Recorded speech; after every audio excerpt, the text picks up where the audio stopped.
Hello again. This is Josh Kahr at The Real Angle, and today I'm speaking with Michael Berne of MJB Consulting. Mike, how are you doing today? Good, good. How are you, Good, Josh? good. Glad to have you on board.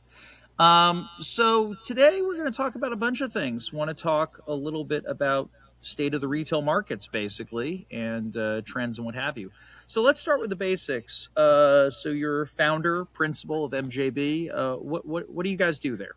Yeah, so we've been around for a little while since now 2002, 22 years. And what we do is we work with pretty wide range of clients, public, quasi-public, nonprofit, private sector, municipalities, bids, quasi-public Sure. development corporations, developers, investors.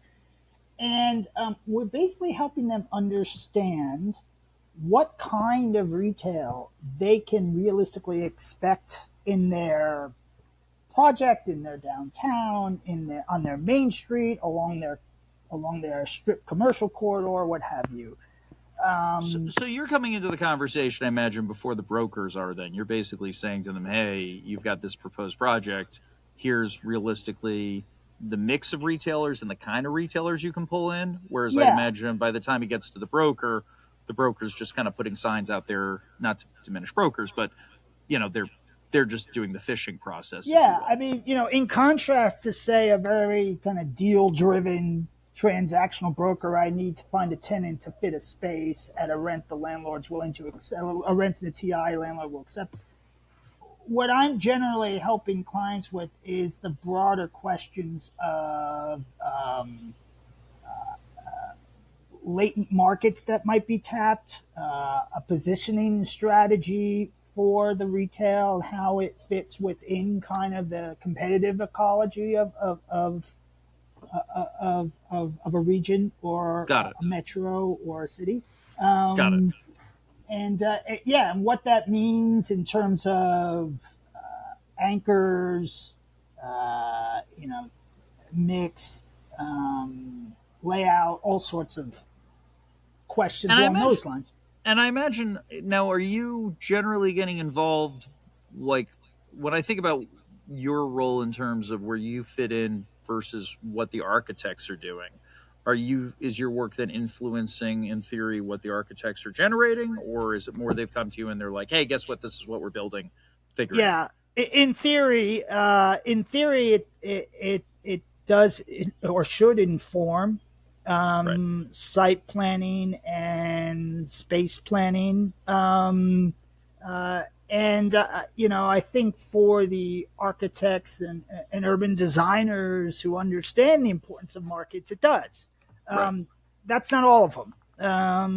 Sometimes I'll be given kind of a scheme for how to design a project or a streetscaping initiative, and all the particulars have already been determined, Right. and they'll ask me, what do you think of this? And I have to be the one to say, I don't think you're going to fill any of your spaces with Sure. this, Sure. No, because the trees kind of block the signage, and all that. I do financial modeling consulting and have done that work for years. And I've had similar things where people have come to me with a complex financial structure and they want me to build a spreadsheet to work around it. And they say, "Well, what do you think?" And I'll say, "Well, you shouldn't have signed this legally binding document is what I Right, think." But right. unfortunately you did. So, Yeah, so now we have to figure out what to do within the constraints. It is amusing to me that often the ones who give the most conversation or lip service to collaborative processes are the architects, and yeah. often they aren't actually collaborative. No, Which in a lot of projects, they're much more focused on engaging the community stakeholders than the rest of the consultant team. But it's right? No, yeah, no, yes. it is. Again, I don't want to just beat up on architects. No, no. I've been teaching at the Columbia School of Architecture for years, teaching Hmm. finance, and maybe it's just I've been there too long because as a result, I've developed an almost irrational dislike of a certain kind of architect. Yeah, Not all, I but certain I kind. think that's a certain kind, because Yeah. certain kinds of architects, designers, planners, and I was originally one, as you know, You're planning by training. Yeah. Yeah, certain ones they do get it, and others it's a blind spot, to Right. put it Right. kindly. Fair enough. Fair enough. Yeah. So So let's talk about the retail mix thing, because I think it's. I mean, I wanted to talk to you today for a bunch of reasons. I mean, one of the reasons is just simply you've been doing this for a while, so you actually have perspective. I think at this point on where mhm. retail was and where retail's going. I mean, I remember many years ago, because I've known you for a long time. I remember many years ago you making a comment to me about that every downtown that you talked to, when you said what they wanted, they just said, "Well, we want a Starbucks," because at the time Starbucks was new and innovative. Yeah, If younger listeners can imagine that there was a time that Starbucks was new and innovative, where right. today getting a Starbucks isn't really that big of a get. I mean, No, it's a no. Starbucks. Like Yeah, no one's like, wow, you have a Starbucks. right. Um, so like where let's talk about trends. Like let me tack this a few different ways. Like what retailers do you see right now when you talk to your clients, if they're going to name check a few retailers that they'd be excited to get in their community? What names or what product classes of retailer are you seeing come up? That's a great question. So yeah, it's certainly no longer Starbucks, and Starbucks also at one point had a kind of upmarket cachet as a tenant, right? That it doesn't quite have now, because you could pretty much find it anywhere, like really anywhere. And the Chipotle's in the world are going in that direction too. Sure. That was once a little more of a get than it is now. But I would say when I work in downtowns, and I do a lot of work in downtowns, especially downtowns in urban and metropolitan settings, Sure. still the number one request is for Trader Joe's. Right now, Really? Trader Joe's Huh. appeal. Now, that's also a reflection of the kinds of people that tend to be drawn to downtown and urban settings. Trader Joe's isn't for Okay. everyone, right? Sure. Specialty But grocer. Yep. yeah, but from in terms of psychographically speaking, it fits the urban consumer like a glove, like a certain type of urban consumer, like a glove. Yeah, and the fact that you name checked the term psychographics, I think, is Yeah, important. And yeah, I think let's just define that for people for 30 yeah. seconds. So psychographics is we have demographics, which defines consumers quantitatively, right? How many How much people, money they make a year, how that sort of much thing. money. Right. But we all know that someone who has a certain income, you put them next to someone else with that same income, they don't necessarily shop the same, right? Right. Sure. And that gets at this other dimension of psychographics, which really is more about the soft stuff that's hard to quantify, right? The lifestyles, sensibilities, aspirations. I would say that the easiest way of understanding it would be to contrast those who generally shop at Walmart with those who shop at Target, right? I mean, Right. these are Target. two retailers, a relatively similar model, right? They're both Sure. discount department stores. Obviously there's some differences in product mix and price point, but not in an order of magnitude sort of way. And yet they're both have very clearly defined personalities in the marketplace, Yeah, no, right? and I think of it, and it's the same in other industries. I think about car brands. Like, why do you Yeah, buy a Mercedes versus a BMW versus an Audi versus a Volvo? Or maybe you just say foreign versus domestic, right, and you drew the line at just simply, I'm buying American. right, right, And that says a lot about a lot of things, just how you consume products, how you live your life, how many kids do and, you have, how do you vote, all that kind right. of stuff. Yeah, And no, that's it's what's so fascinating to me about retail, is that it's not just about the store and the products, and it's also about the meanings we attach to brands, and the meanings we attach to certain types of businesses, and the way we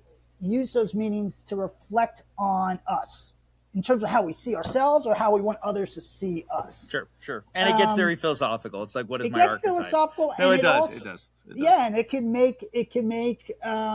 make community engagement very tricky. Right, So because different stakeholders, different members of the community want different retail because of how they perceive. because Yeah, yeah, yeah, yeah. No, yeah. it's funny. It's yeah. I mean, God knows, I have a number of stories that I could get into. But let's talk a little bit about so that's interesting. First off, Trader Joe's The as other a get. one that's kind of I guess it's almost a default, particularly for elected government officials. Trader Joe's is the one you get when you talk to communities, right? When you talk Okay. to, but when you're talking to, like an elected or a government official, Apple, right? Apple is kind An of the Apple store gold still, standard. sure. Yeah, if we can get an Apple here, even though 90%, 98% of the time it's just not realistic. But Apple is one that you hear. There are some that I note in particular a little more than my clients usually do, and it then is incumbent upon me to explain to them why those retailers are such bellwethers, right? Like when I see an Anthropology or an Urban Outfitters opening somewhere, there's a story there, right? Right. There's a transition in a community, and it's being represented by the retail. Yes. Yeah. More Yeah, sort of recently, you could say that about Warby Parker. That's another one. Okay, there we go. Sure. Yeah. Yeah. No, it's interesting as retailers, certain retailers being sort of first mover. You Yeah. know, like that when area transitions, they're the ones who go in rather than other retailers who are like, well, when you're fully gentrified, we'll show We'll up. follow. Yeah, Yeah, we'll exactly. follow. Yeah, And yeah, I yeah. always No, keep a very close watch on those. yeah, and you have it going up market or down market. It's the same Yeah. thing as communities change. Right. Change. Right. So the pandemic obviously was a thing, to say It was the a thing. least. I feel we a lot of all Americans are not acknowledging that it's a thing or it was a thing. It was a thing. I know. No, it's my wife's family. Without getting too into personal stuff, my wife's family has a number of people in the medical profession. Who a brother-in-law who is an ER doctor, and his stories were something to the effect of someone would come in with COVID, and then refuse to acknowledge the fact that they had COVID. To Right. which him being an ER doctor is like, look, what do you want me to do here? Right. like, Right. You're obviously sick. I'm a Yeah. doctor. You're in the Let's ER. call it whatever you want to call it, okay? Exactly. If it Whatever makes you you feel need better, to think. Yeah. you just call it the flu, but we still got to Right. treat you. Like, Yeah. this is not the time for a political debate. If you show up in the ER, you clearly Right. need my services. He has a sense of humor about his job. I imagine in that line of work you have to. Well, not to get into politics at all, but like the whole thing about, are you better now than you were in 2019? Well, no, because we just went through a global pandemic. We were in a And that pandemic, kind I of know. has some knock-on effects. Like, It does I have don't knock-on know, effects. inflation maybe. No, but anyway, we won't get into that. No, it is funny. There's a wonderful book by the economist Galbraith about the Yeah. Great Depression, and he wrote it, I want to say, in the 50s, and it was basically saying, now that we're 20 plus years out, what happened? Yeah. You know, but you need that kind of perspective. Now that Yeah. said, with retail, we Yeah. are enough out. I mean, it's 2024. What surprised you? What conclusions? What wisdom have you drawn from what we went through as far as the retail landscape goes? Well, the first thing I'll say is I was pleasantly surprised to be wrong on how I was feeling in April 2020. And obviously that was not a time any of us were thinking all that straight. But when I considered a complete shutdown of in-person anything, I was saying all these downtowns and main streets, which had really been riding a high for a good 2 decades, right? Sure. I mean, there was a real downtown renaissance starting in the 90s. 30-year trend, long-term trend starting Yeah. in the 90s, people moving And back it to the almost, cities. before the pandemic, in some places, it was almost even overheating, right? Like it Sure. was almost in need of a correction. And here we're just going to stop this entirely, we're going to be looking at severely elevated levels of storefront vacancy, right? Yeah, I thought it And was the that's what I death of expected. retail. I I was was like, like, yeah, yeah, how are businesses going to? I don't understand. I couldn't even get my mind around it. And that didn't happen. And that is not to minimize what did happen and the devastation that we did see, at least in the early years of the pandemic. But what always still astounds me is how many businesses survived it, right? And yeah. And businesses that were, I mean, like I knew certain businesses would survive. I mean, like right, hair salons. Okay, you're not right, doing that online, you know. But the fact that all these other retail tenants for what was really discretionary spending, which to me, still a lot of the stuff, I'm like, you can just get it on Amazon. Like yeah, you just have it mailed to your house. But people still, strangely enough, are physically shopping in stores. yeah. I found that surprising. Now that Well, said, go ahead. Yeah, sorry. yeah. So I've long had a rather contrarian take about the impact of e-commerce because yeah, on the surface of it, the numbers are the numbers, right? And it's obviously grown and continues to grow Yes. in certain categories more than others. Mm-hmm. But what I suspected, and what I think the pandemic pretty clearly proved, was that there's a ceiling to this, right? Because if ever there was a moment when we would finally be able to settle a debate about brick and mortar versus e-commerce, Sure. it would have been 2020. Right. Lockdowns, capacity restrictions, public health concerns. All of it. It was tailor made to put the final nail in brick and mortar's coffin, Well, and it well, didn't.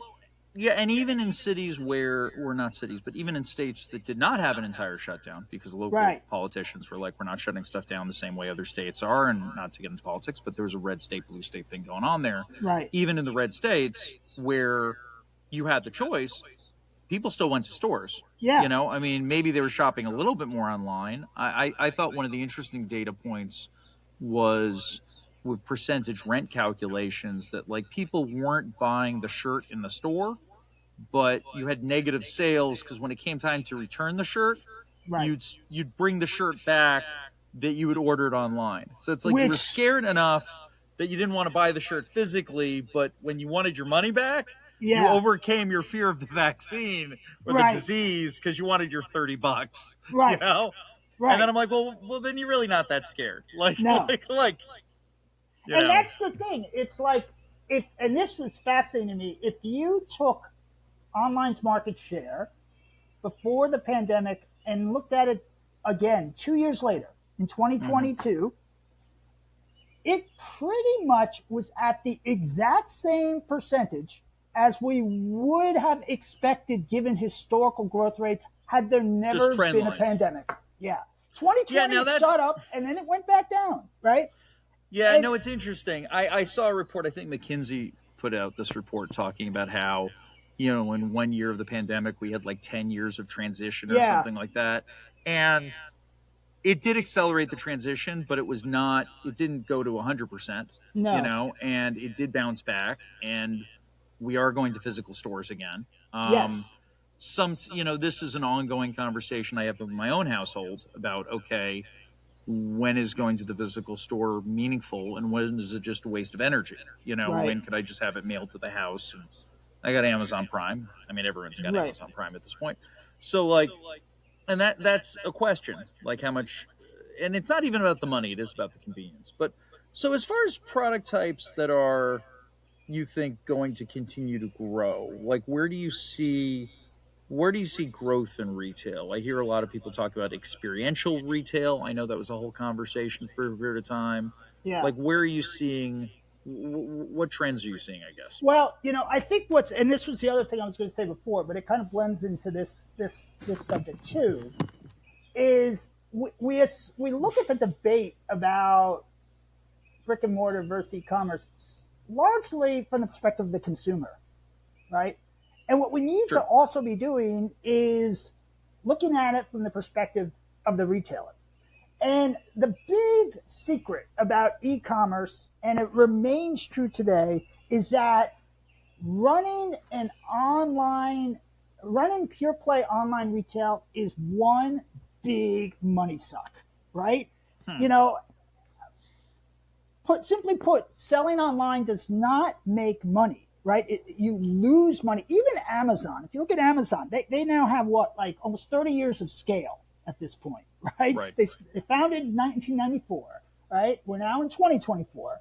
And they still, at best, eke out a minor bit of profit on their e-commerce operation. And It's a thin at margin. their Yeah. scale, they're It's a still thin margin. right. Yeah. Thin margin. They make most of their money on cloud computing, a growing amount on advertising.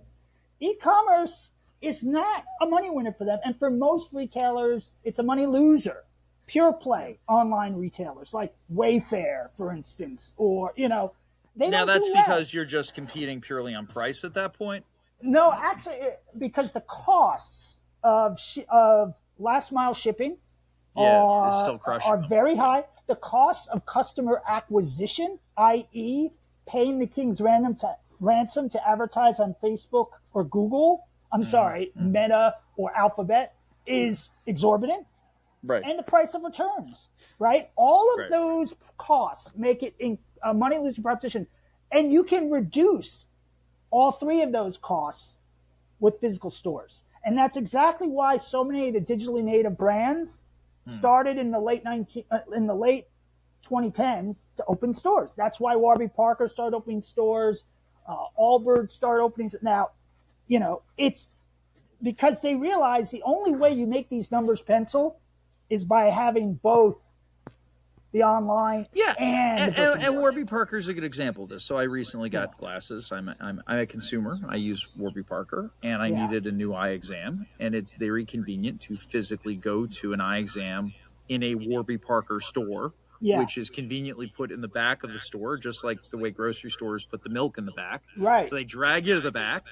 You get your glasses, you get your eyes checked, and of course, on your way out, they're like, "Hey, by the way, Right. now that you're Right. here, so Might they as well managed." look at some frames, right? Right, so they turned what was basically a medical checkup into a "let me sell you some frames," which Yeah.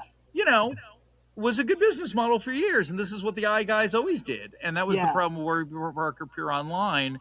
It's like if I have to separately go to get my eyes checked, and then I got to deal with you people, Yeah. that's a harder sale to make. Right. Right. No, And so, it's yeah.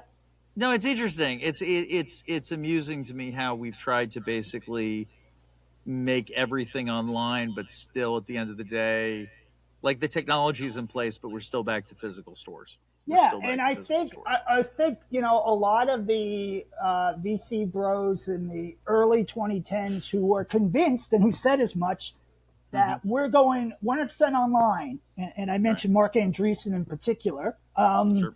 who famously said that.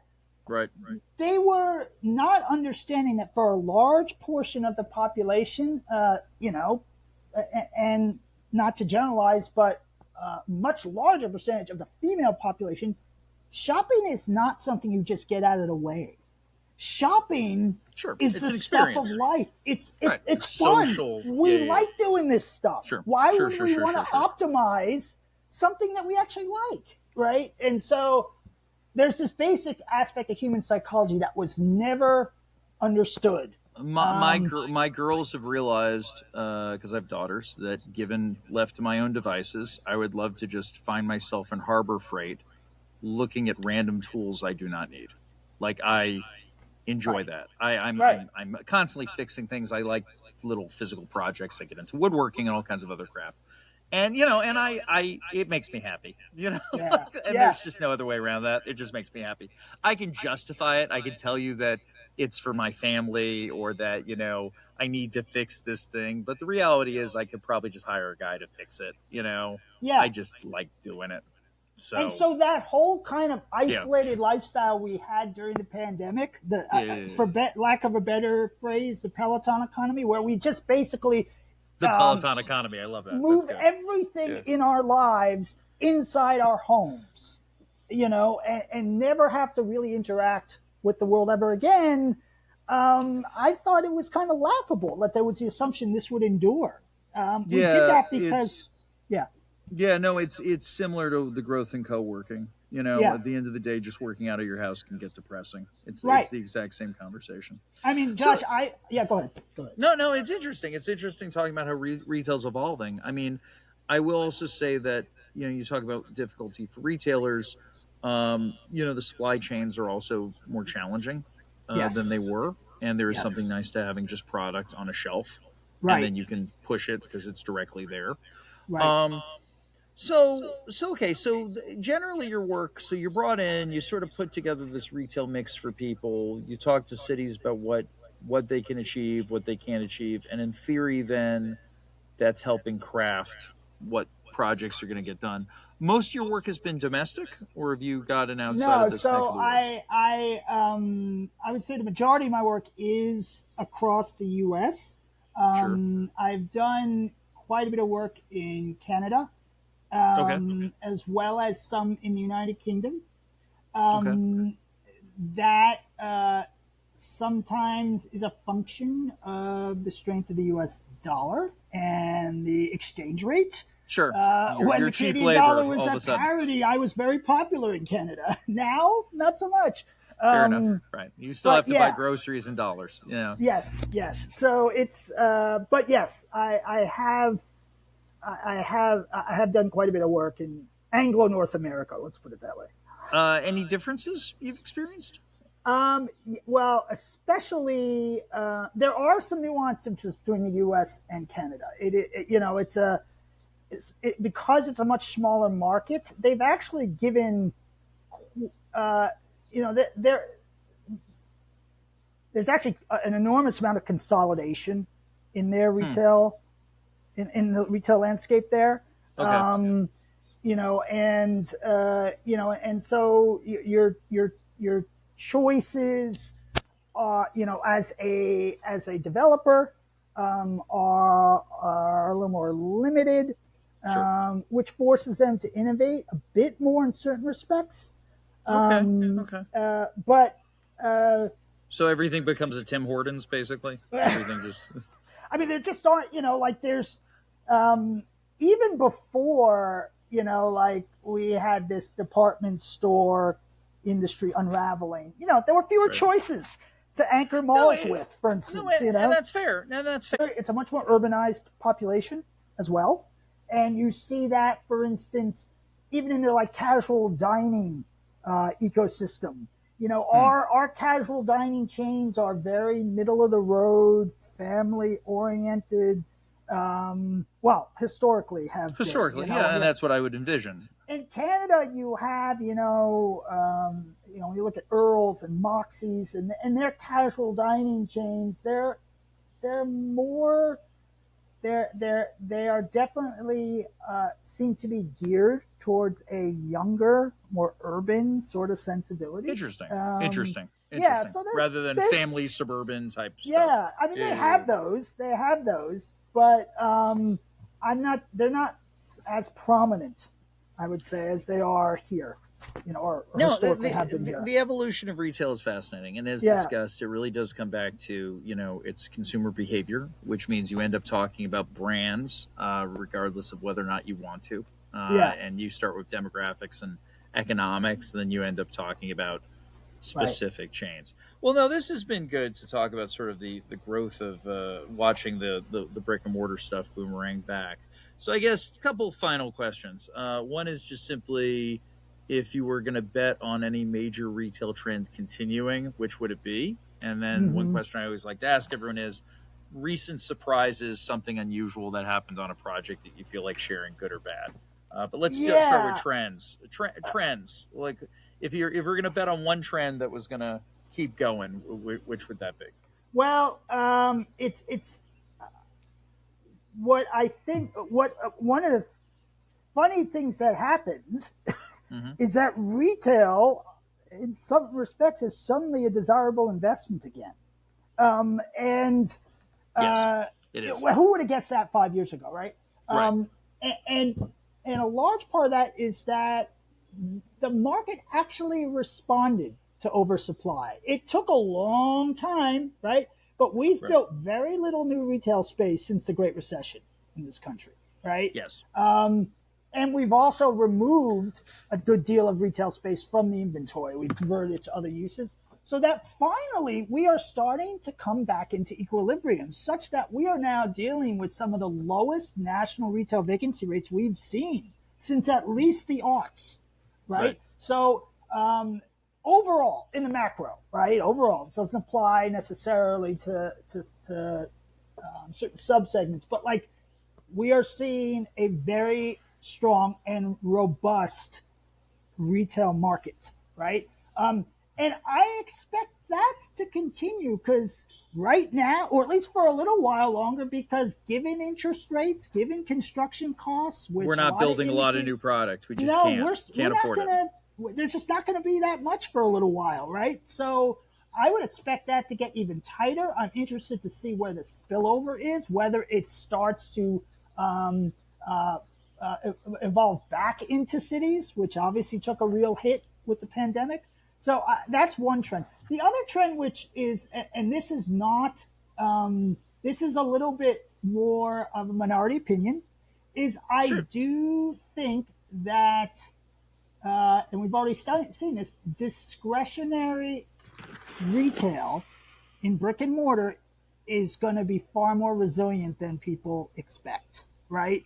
Um, and the great untold story in retailing is the off-pricers, right? The Mm. TJ Maxxes, the Rosses, the Burlingtons of the world, who have been on fire for years through the pandemic, Yep. into the post-pandemic, even though none of them either sell online at all or derive much more than a negligible percentage of their sales Yeah, they're in person. online. They're in person. Yeah, yeah, And yeah. it's a treasure hunt experience which people clearly have shown they want to have in store, right?